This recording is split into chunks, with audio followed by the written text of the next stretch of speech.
70 ఏళ్ల ఒక ముసలి బిచ్చగాడు 20 ఏళ్ల తన అందమైన భార్యని తన పక్కనే కూర్చోబెట్టుకుని శివాలయం ముందు కూర్చొని భిక్షాటన చేస్తూ ఉంటాడు. కానీ తర్వాత ఏం జరిగిందో తెలుసా?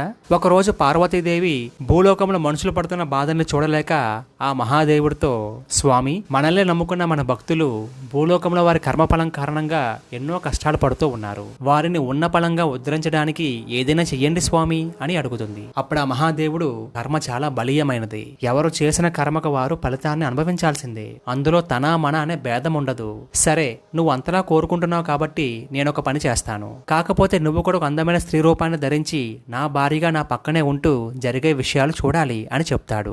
అందుకు ఆ పార్వతీదేవి కూడా ఒప్పుకుంటుంది. వెంటనే ఆ మహాదేవుడు భూలోకంలో ఒక ముసలి బిచ్చగాడి రూపంలో ప్రత్యక్షమై తన శివాలయం ముందు తనే కూర్చొని ఉంటాడు.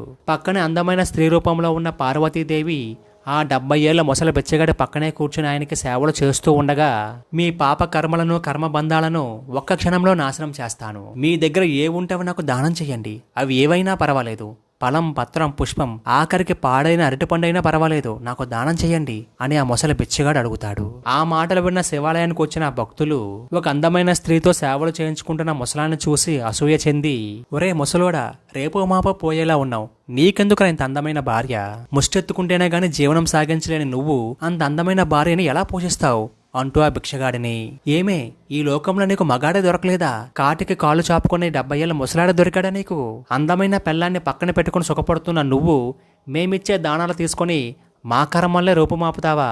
ముందు నిన్ను నువ్వు చూసుకో, తర్వాత మా కర్మల్ని భస్మీపట్నం చేద్దుగానిలే అని వెటకారంగా మాట్లాడేవారే గాని ఒక్కరు కూడా ఒక్క రూపాయి కాదు కదా.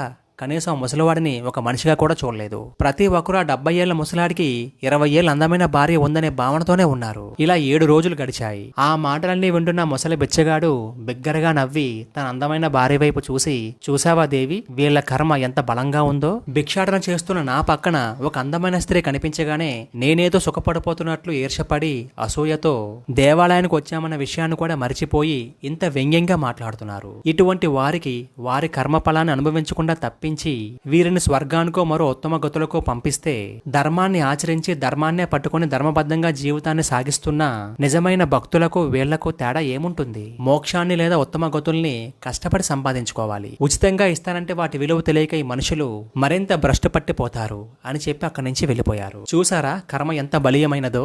సాక్షాత్ ఆ భగవంతుడే వచ్చి దానం చెయ్యమన్నా చెయ్యలేని స్థితికి తీసుకెళ్తుంది ఆ కర్మఫలం. కాబట్టి అనుక్షణం ఆ భగవంతుడి నామాన్నే జపించండి, అదే మనల్ని కాపాడుతుంది.